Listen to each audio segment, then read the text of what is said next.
The Mechanics of Presence, a comprehensive guide to living mindfully, Part 1. Introduction.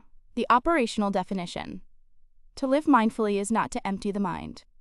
It is to cultivate a specific relationship with your experience, characterized by two factors. 1. Monitoring. The ability to observe what is happening in your conscious experience, thoughts, sensations, sounds, in real time.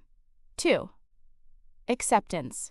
The ability to let those experiences exist without immediate reactivity, judgment, or the urge to fix them. The following 30 points are not just tips, they are protocols for retraining the default mode network, DMN, of the brain, the part responsible for mind wandering and rumination, and strengthening the task positive network, TPN, which allows for focus and presence. Phase 1. Somatic and Attentional Foundations, Points 110. 1. The Anchor Protocol, establishing the baseline. You cannot be mindful of everything at once. You need a home base for your attention. This is often the breath, but the high-value approach requires more precision than just watch your breath. The concept, your attention, is a muscle. When it wanders and you bring it back, that is the representative. The value is in the return, not the sustained focus. The protocol. 1. Locate the sensation. Do not think about breathing.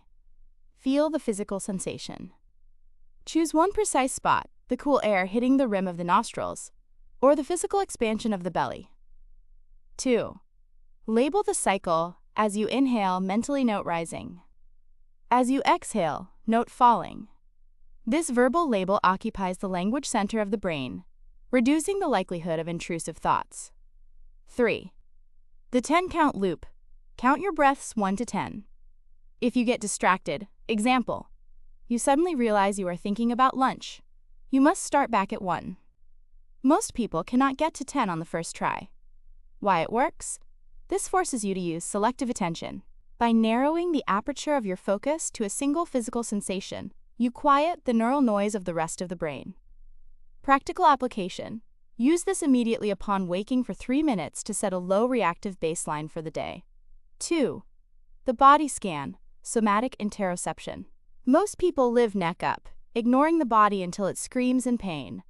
Living mindfully requires interoception, the sense of the internal state of the body. The concept: emotions are physiological events first, psychological events second. Anxiety is a tightening chest. Anger is heat in the face. By scanning the body, you detect stress before it becomes a narrative in your head. The protocol. 1. The sweeping laser. Visualize a ring of light moving slowly from your toes up to your skull. 2. Microtension detection. As you scan, look specifically for holding patterns. Are your toes curled? Is your glute clenched? Is your tongue pressed to the roof of your mouth? 3. The drop command. When you find tension, do not force it to relax. Instead, imagine the muscle dropping or turning into heavy sand. High-value nuance. Pay special attention to the solar plexus and the jaw. These are the primary storage sites for unconscious stress. Practical application. Perform a vertical scan every time you sit down at your desk or get into a car. It takes 15 seconds. 3. The instructional meal, overcoming automaticity. Eating is often done in a trance state. Mindful eating is the quickest way to break the habit of automatic living because it involves all 5 senses. The concept: we usually eat to change how we feel, satiate hunger, soothe stress. Mindful eating shifts the goal to experiencing the food. The protocol. 1. Visual audit. Before the first bite, look at the food. Acknowledge the colors and textures. This primes the cephalic phase of digestion, saliva production. 2. The utensil rule. Put your fork or spoon down completely between bites. Do not pick it up again until you have swallowed the current mouthful. 3. Texture mapping as you chew. Focus not just on taste, but on the changing texture of the food. Notice the transition from solid to liquid. 4. The pause. Halfway through the meal, stop for 60 seconds. Assess your hunger level on a scale of 1 to 10. This reconnects your brain to your stomach's satiety signals, leptin. Why it works? It disrupts the shovel loop, where we eat faster than our brain can process satiety signals. Practical application. Commit to eating the first 3 bites of every meal this way. Even if you rush the rest, those first 3 bites anchor you. 4. Kinesthetic walking, moving meditation. Walking is usually a means to get from point A to B. Mindful walking turns the transition itself into a grounding practice. The concept. Use the sensation of contact with the ground to pull your mind out of the future, worry, and into the present physical reality. The protocol. 1. Heel-to-toe analysis. Break the step down. Feel the heel strike, the roll through the arch, the press of the ball of the foot, and the push-off of the big toe. 2.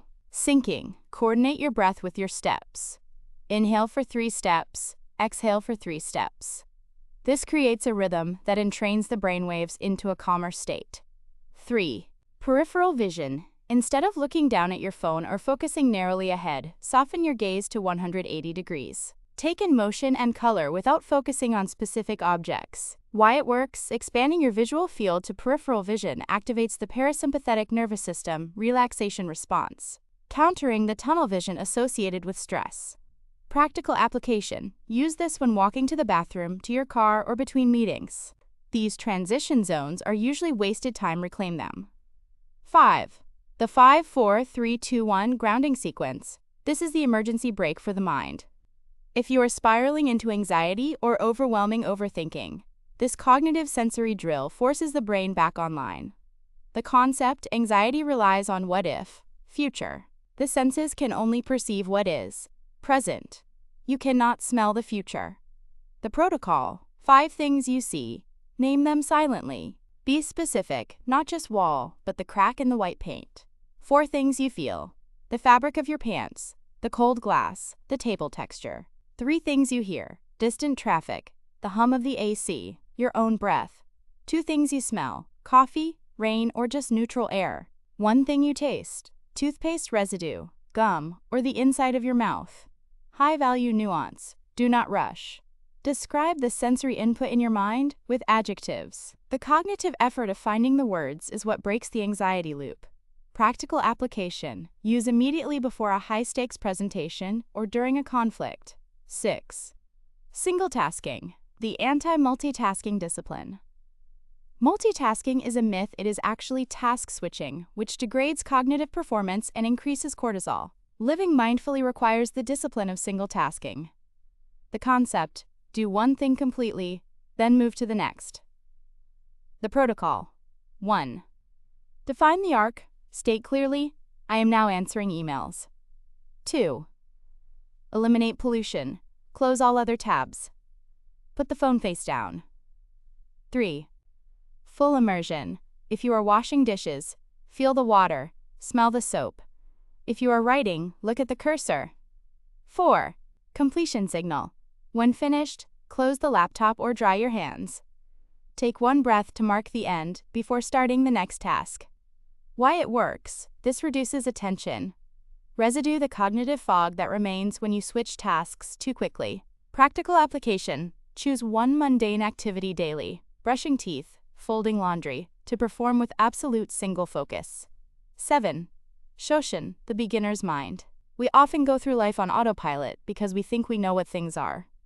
I know what coffee tastes like. I know what my partner is going to say. The concept: Shoshin, is the practice of dropping your preconceptions and approaching an experience as if it is the first time you have ever encountered it. The protocol. 1. The alien perspective. Imagine you have just arrived on Earth. You have never seen a tree, a car, or a cup of tea. 2. Detailed observation. Look at a common object, like your hand. Notice the wrinkles, the veins, the texture. Really see it, rather than glancing and labeling it hand. 3. Suspend prediction. When speaking to someone, stop predicting their next sentence. Listen as if they might say something completely surprising. Why it works? This removes the filter of boredom and familiarity, making daily life vivid and interesting again. Practical application. Use Shoshin on your commute. Notice 3 things you have never noticed before on the route you have driven 1,000 times. 8. Non-judgment, the scientist mode. We layer our experiences with immediate judgments. This is bad, this is boring. I am stupid for thinking this. This secondary layer causes more suffering than the event itself. The concept: observe the event. strip away the adjective. The protocol. 1. Catch the adjective. When you think this is a terrible meeting, stop. 2. Rephrase to fact. Rephrase it to strictly observable data. This meeting has lasted 45 minutes and 3 people are speaking loudly. 3. Neutralize self-talk. Instead of "I am so anxious," use "I am noticing a sensation of rapid heartbeat and tight chest." High-value nuance. You are not trying to stop the judgment from appearing. You are trying to catch it and label it as a thought rather than a truth. Practical application. Apply this to weather. Instead of "It's miserable out," try "It is raining and the temperature is 12 degrees. Notice how the emotional weight vanishes. 9. Deep listening. Relational mindfulness. Most people listen with the intent to reply, not to understand. Mindful listening changes the energy of every interaction. The concept, your full attention, is the most valuable currency you can give another human. The protocol. 1. Somatic anchoring. While the other person talks, keep 20% of your attention on your feet on the floor. This grounds you and prevents you from getting swept up in your own mental rehearsal of a response. 2. The 2-second rule. When they finish a sentence, wait 2 full seconds before you speak. This ensures they are truly done and signals deep respect. 3.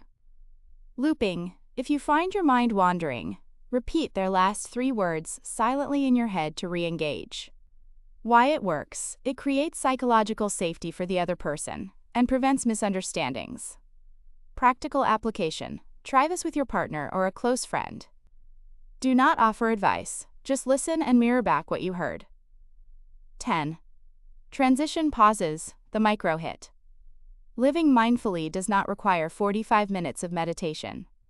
It requires 45 one-minute moments of awareness. The concept, we usually rush from one context to another. Work to home, car to house. Carrying the stress of the previous context with us. The protocol, the doorknob method. 1. Before you touch a doorknob to enter a new room or open a laptop to start work, stop. 2. Take 1 deep breath. 3. Ask, what is my intention for this next segment of time? 4. Open the door or laptop. Why it works. This acts as a context reset, allowing you to leave work stress at work and be present for your family, or vice versa. Practical application. Place a small sticker, a red dot, on your phone, steering wheel, and front door. Every time you see it, take 1 conscious breath. Summary of Part 1. In this first section, we have established the somatic and attentional machinery required for mindfulness. We have moved from the breath, the anchor, to the body scan, through daily activities, eating, walking, and into the basics of mental framing, non-judgment, shoshin. The key takeaway for this phase: do not try to do all 10 perfectly. Pick 3 of these protocols, example, the anchor, the instructional meal, and transition pauses, and integrate them into your routine for the next 7 days. Coming up in Part 2, we will move from the physical to the mental and emotional. We will cover how to handle difficult emotions, how to surf urges, addictions, or distractions, managing digital overwhelm, and advanced cognitive reframing techniques. Would you like me to proceed with Part 2, points 11-20, focusing on emotional regulation and cognitive habits? This is Part 2 of 3 of the Comprehensive Guide to Living Mindfully. In Part 1, we established the somatic foundations anchoring attention in the body and breath. In Part 2, we graduate to the cognitive and emotional domains. This is where mindfulness becomes a tool for mental resilience, breaking addiction loops, and regulating high-intensity emotions. The Mechanics of Presence, a Comprehensive Guide to Living Mindfully, Part 2. Phase 2, Emotional Regulation and Cognitive De-escalation, points 11-20. The following protocols address the software of the mind, how to handle the intrusive thoughts, emotional surges, and digital compulsions that hijack our attention. 11. Urge surfing, breaking the dopamine loop. We live in an era of high dopamine triggers: sugar, scrolling, nicotine, shopping. When an urge strikes, most people either white-knuckle it, resist, or give in, indulge. Mindfulness offers a third option: surfing. The concept: an urge is like a wave. It starts small, crests, and then crashes. Most people give in at the crest, thinking the urge will increase forever if they don't satisfy it. In reality, no urge lasts forever. They usually subside within 20 minutes. The protocol: acknowledge the wave. Say clearly to yourself, I am experiencing an urge to check Instagram or eat sugar. Do not say, I want to. Keep it objective. 2. Locate the physicality. Where do you feel the urge? Is it a buzzing in the chest? A hollowness in the stomach? A tension in the hands? 3. Ride the breath. Focus your attention on the physical sensation of the urge, not the object of desire. Breathe into that sensation. Watch it shift and change. 4. Wait 20 minutes. Tell yourself you can have the thing in 20 minutes if you still want it. By then, the neurochemical wave will likely have subsided. Why it works? It decouples the sensation of wanting from the action of taking. You learn that discomfort is temporary and survivable without a fix. Practical application: use this specifically for phone checking. When the hand reaches for the phone, stop and surf the boredom for 60 seconds. 12. The RAIN method: processing difficult emotions. When negative emotions, anger, shame, fear, hit, the amygdala hijacks the prefrontal cortex. The RAIN method is a standard clinical mindfulness tool to bring the executive brain back online. The concept: you cannot heal what you do not feel. Suppression leads to explosion expression. Venting often reinforces the neural pathway. RAIN is the middle path of investigation. The protocol: R. Recognize what is happening right now. Label the emotion. This is anger. A. Allow. Can I let this be here? Stop trying to make it go away. Drop the resistance. Say yes to the presence of the feeling. I. Investigate. Where do I feel this? Approach the emotion with curiosity. Is the anger hot? Is the fear sharp? Does it have a color? Do not analyze why you are angry. Analyze how it feels. N. Nurture or non-identify. I am having a feeling of anger, but I am not the anger. Offer yourself a moment of kindness, or visualize the emotion as a cloud passing through the sky of your mind. High-value nuance. The investigate step is the most critical. By shifting to curiosity, you switch from the emotional brain to the analytical brain. Practical application: use this when you feel triggered by a coworker or family member. It can be done silently in 60 seconds. 13. Cognitive diffusion. I am having the thought that. We tend to fuse with our thoughts, treating them as absolute truths. If you think I am a failure, you feel the weight of it immediately. Diffusion creates space between the thinker and the thought. The concept: thoughts are mental events, not facts. They are secretions of the brain, just as saliva is a secretion of the mouth. You do not have to believe everything you think. The protocol: 1. Catch the absolute. Identify a negative thought. Example: I can't handle this. 2. The rephrase it with the prefix: I am having the thought that I can't handle this. 3. The distance. Notice the difference. The first version is a definition of reality. The second is a report on a mental event. Why it works: this linguistic shift reduces the emotional impact of the thought. It allows you to observe the thought without being commanded by it. Practical application: use this for imposter syndrome or self-critical inner monologues. 14. Affect labeling. Name it to tame it. This is a simplified, rapid-fire version of emotional regulation based on neuroimaging studies. The concept: UCLA studies show that when you put a precise label on a negative emotion, activity in the amygdala, fear center, diminishes, and activity in the right ventrolateral prefrontal cortex, regulation, increases. The protocol: 1. Stop when you feel a surge of stress. 2. Hunt for the word. Don't just say I feel bad. Be precise. Is it frustration, disappointment, anxiety, overwhelm? 3. Speak it. Say the word silently or write it down.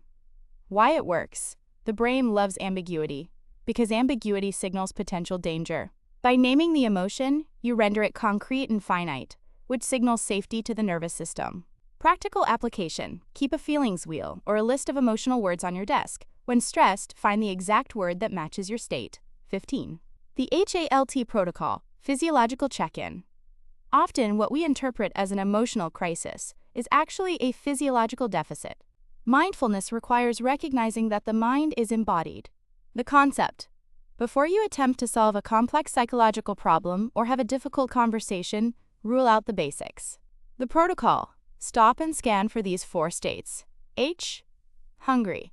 When was the last time you ate protein? Low blood sugar mimics anxiety. A. Angry. Are you harboring a resentment that needs to be addressed? L. Lonely. Have you had human connection today? Isolation increases cortisol. T.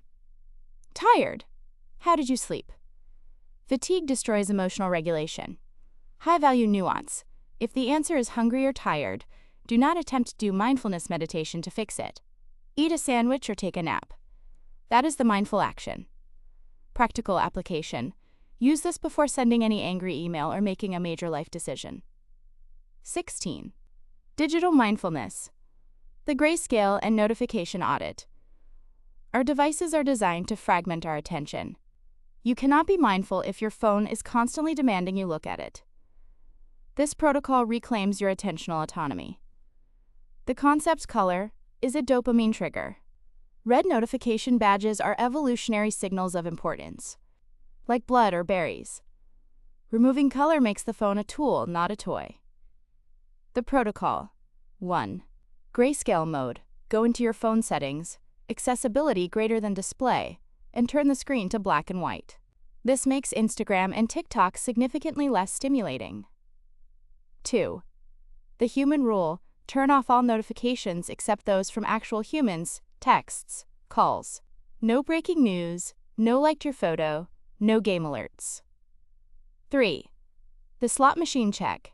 Before unlocking your phone, ask, what specific app am I going to open and why? If you don't have an answer, put it back in your pocket. Why it works? It moves phone usage from reactive, responding to a ding, to intentional, using a tool for a purpose. Practical application. Try grayscale mode for 24 hours. You will be shocked at how much less you want to look at the screen. 17. The Just Like Me practice. Empathy as a solvent. Mindfulness is not just about self-regulation. It is about how we relate to others. Judgment creates separation and tension. Empathy creates connection and ease. The concept. When we judge others, we usually dehumanize them to some degree. This practice restores their humanity and reduces our own irritation. The protocol. When you see a stranger, a difficult boss, or a politician you dislike, repeat these phrases silently. 1. This person has a body and a mind just like me. 2. This person has felt sadness and disappointment just like me. 3. This person wishes to be happy and free from suffering just like me. Why it works? It dissolves the us versus them dichotomy that fuels anger. It doesn't mean you agree with them. It means you recognize the shared human condition. Practical application. Use this in traffic. Instead of that idiot cut me off, try that person is in a rush and stressed, just like I have been. 18. The 90-second rule. The chemical lifespan. Neuroanatomist Dr. Jill Bolte Taylor suggests that the chemical surge of an emotion lasts only about 90 seconds. Anything longer is restimulation. The concept. When triggered, chemicals, adrenaline, cortisol, flush through your system. It takes 90 seconds for them to metabolize and flush out. The protocol. 1. The trigger. Something happens that makes you angry. 2. The clock. Visualize a stopwatch starting. You have 90 seconds to not add fuel to the fire. 3. The restraint. Do not speak. Do not replay the story of why you are right. Just feel the heat, the shaking, the racing heart. 4. The release. After 90 seconds, if you do not restimulate the emotion with thoughts, the physical intensity will drop. Why it works? Most of our day-long bad moods are actually us re-triggering the 90-second loop over and over again with our thoughts. Practical application. Use this during arguments. Ask for a 90-second timeout to let the physiology reset. 19. Negative visualization. Stoic mindfulness. While most mindfulness focuses on the present, this technique uses a specific future simulation to enhance appreciation of the present. The concept. We adapt to our luxuries and relationships. Hedonic adaptation. We take them for granted. Imagining their loss renews our appreciation for them. The protocol. 1. Select a target. Choose something you value, your eyesight, your partner, your job. 2. Simulate the loss. Spend 60 seconds vividly imagining that it has been taken away. Imagine the phone call bringing the bad news. Imagine the first day without it. 3. Return. Open your eyes and look at that thing or person. Realize, I still have this. It is here right now. Why it works. It generates immense gratitude, without the need for toxic positivity. It grounds you in the preciousness of the current moment. Practical application. Do this regarding your health when you are feeling fine, not just when you are sick. 20. The end of day review. Closing the loops. To sleep mindfully and wake up refreshed, you must close the cognitive loops of the day. The concept. The brain keeps open loops active, draining energy. Zeigarnik effect. Writing them down offloads them from the brain to paper. The protocol. 1 hour before bed. 1. The brain dump. Write down every unfinished task, every worry, every idea swirling in your head. 2. The wins. Write down 3 things that went well, to bias the brain towards safety or satisfaction before sleep. 3. The release. Say silently, the day is done. I have done what I could. I release the rest until tomorrow. Why it works? It signals to the vigilance centers of the brain that it is safe to power down, as the threats, tasks, have been captured. Practical application. Keep a notebook by your bed. Do not use your phone for this. Blue light. Summary of Part 2. In this section, we move from simple observation to active regulation. We covered reaction management, urge surfing, RAIN, the 90-second rule, cognitive reframing, diffusion, effect labeling, stoic visualization, environmental control, digital mindfulness. The key takeaway for this phase: mindfulness is not passive. It is an active engagement with your own psychology. You are the operator of your mind, not just the passenger. Coming up in Part 3, we will conclude with lifestyle integration and advanced concepts. We will cover mindful communication, the flow state, deep work, and how to maintain these habits when life falls apart. Crisis mindfulness. Would you like me to proceed with Part 3, points 2130, to complete the guide? This is Part 3 of 3, the final installment of the comprehensive guide to living mindfully. In Part 1, we built the somatic foundation, breath, body. In Part 2, we mastered emotional regulation and cognitive diffusion. Now in Part 3, we move to integration and advanced application. This section focuses on applying mindfulness to high-stakes environments, productivity, relationships, crisis management, and the long-term maintenance of the practice. The mechanics of presence. A comprehensive guide to living mindfully, Part 3. Phase 3. Lifestyle integration and advanced protocols, points 2130. 21. The deep work ritual. Mindfulness as productivity. Most people confuse busyness with effectiveness. Mindfulness applied to work creates deep work, the ability to master hard things quickly. The concept, flow states, optimal performance, only occur when attention is unbroken for at least 15-20 minutes. Every interruption resets the clock. The protocol. 1. The environment. Phone in another room. Email tab closed. Door shut. 2. The timer. Set a timer for 90 minutes. This is the biological limit for intense focus, ultradian rhythm. 3. The distraction sheet. Keep a notepad next to you. When a random thought pops up, I need to buy milk. Did I reply to Bob? Write it down immediately and return to work. Do not act on it. 4. The refusal. If someone knocks or pings, do not answer until the 90 minutes are up, unless it is a literal fire. Why it works. Writing down the distraction satisfies the brain's urge to remember it without breaking the neural loop of the deep task. Practical application. Schedule 1 deep work block every morning before 11:00 a.m. 22. The default no. Protecting your attention economy. You cannot be mindful if you are overcommitted. Every yes is a debt of time you must pay back later.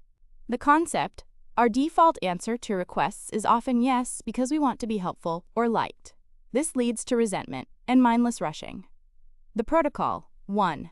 The pause. When asked for a favor, a meeting, or a commitment, never answer immediately. 2. The phrase. Let me check my capacity and get back to you. 3. The audit. Ask, if this were happening tomorrow morning, would I agree to it? We often overcommit to the future because we discount the cost of future time. 4. The essentialist filter. If it is not a hell yes, it is a number why it works. It creates a buffer between the stimulus request and response, commitment, allowing executive function to override social pleasing. Practical application. Apply this to all social invitations for 1 month. Watch your free time and sanity expand. 23. The check-in protocol. Relational maintenance. Relationships often degrade due to a lack of mindful attention, replaced by logistical talk. Did you pay the bill? Who's picking up the kids? The concept, a deliberate structured conversation to synchronize emotional realities. The protocol, once a week example. Sunday night. Sit with your partner or close friend for 15 minutes. Ask these 3 questions. 1. What is going well for you right now? Celebration. 2. What is challenging or stressing you out? Empathy. 3. How can I support you this week? Action. High-value nuance. During their answers, you are not allowed to problem solve unless explicitly asked. You are only allowed to listen and validate. Practical application. Put this in the calendar as a recurring event. Treat it as sacred as a doctor's appointment. 24. Specificity gratitude. Beyond the list. Generic gratitude, I am grateful for my family, often becomes rote and loses its neurological punch. The concept, the brain adapts to broad categories. To trigger the dopamine or serotonin release associated with gratitude, you need novelty and detail. The protocol. 1. Zoom in. Instead of I am grateful for my coffee, go deeper. I am grateful for the warmth of the ceramic mug against my palm and the bitterness of the first sip. 2. The absence test. Imagine if this specific detail did not exist. 3. The surprise factor. Look for something unexpected that happened today to be grateful for. Example. The green light that let me merge easily. Why it works. Specificity forces the brain to visually reconstruct the experience, strengthening the neural pathway of appreciation. Practical application. Do this at dinner. Share one highly specific moment of the day. 25. Nature immersion. Shinrin-yoku. Biological reset. We evolved in nature, not in concrete boxes. Our nervous systems are calibrated to the fractal patterns of leaves and the sound of wind, not right angles and hums of servers. The concept, forest bathing, Shinrin-yoku, is the practice of spending time in a forest environment to lower cortisol, blood pressure, and heart rate. The protocol. 1. Leave the tech. No phone, no music, no podcasts. 2. Go slow. This is not hiking for cardio. The goal is aimless wandering. 3. Macro or micro vision. Alternate between looking at the horizon, trees, sky, and looking at the details, moss, bark, insects. 4. Olfactory focus. Breathe in the phytoncides, wood essential oils. Why it works. Visuals of nature, fractals, are soft fascination, which restores attention without draining cognitive effort. Practical application. If you cannot get to a forest, go to a park. Look at a single tree for 5 minutes. Even looking at high-res images of nature has a measurable effect. 26. The waiting practice. Reclaiming dead time. Modern life is full of waiting, traffic lights, grocery lines, elevator rides. We usually fill this with phone scrolling. The concept, convert waiting into practicing. The protocol. 1. The trigger. You are stopped in a line or at a red light. 2. The stance. Plant your feet. Drop your shoulders. Unlock your knees. 3. The breath. Take 3 deep, conscious breaths. 4. The observation. Look at the people around you. Notice the color of the walls or sky.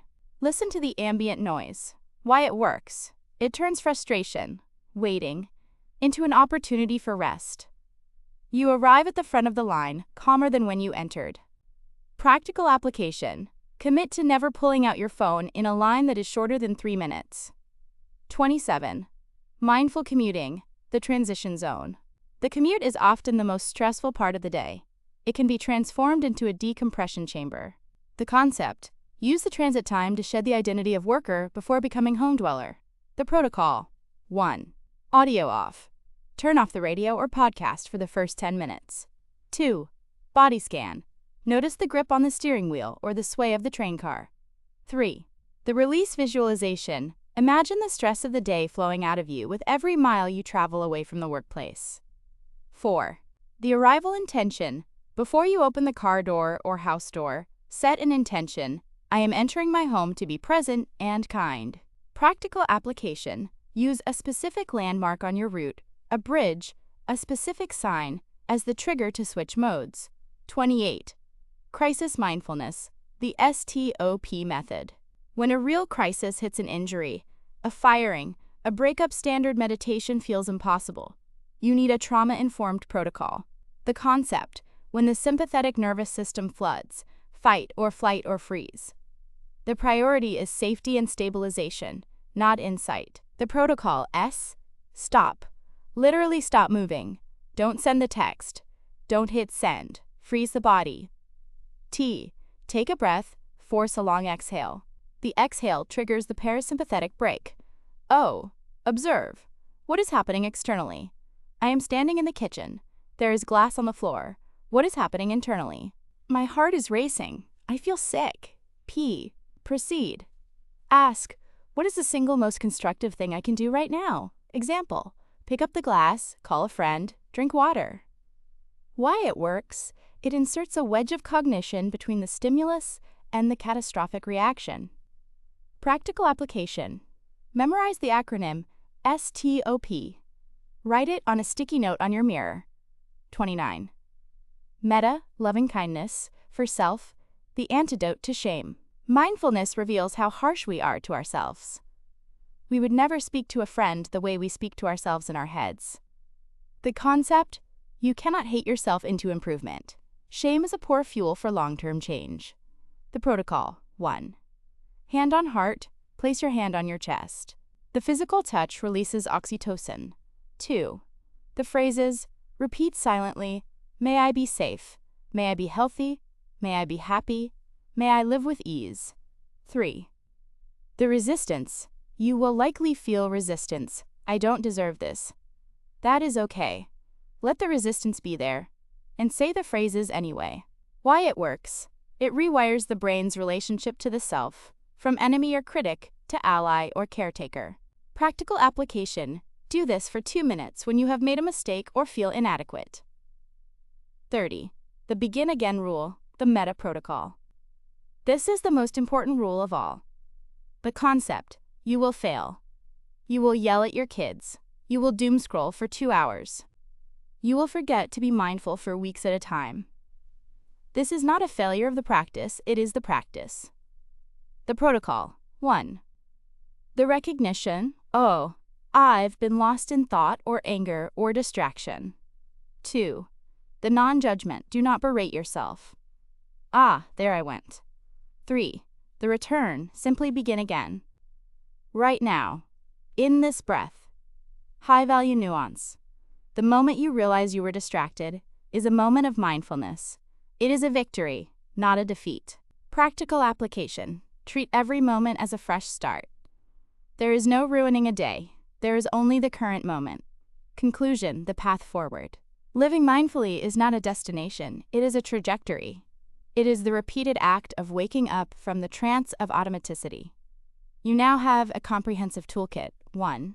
Somatic anchors, breath, body scan, walking, to ground you. 2. Cognitive tools, labeling, diffusion, RAIN, to regulate emotion. 3. Lifestyle protocols, deep work, digital audit, crisis STOP, to integrate presence into reality.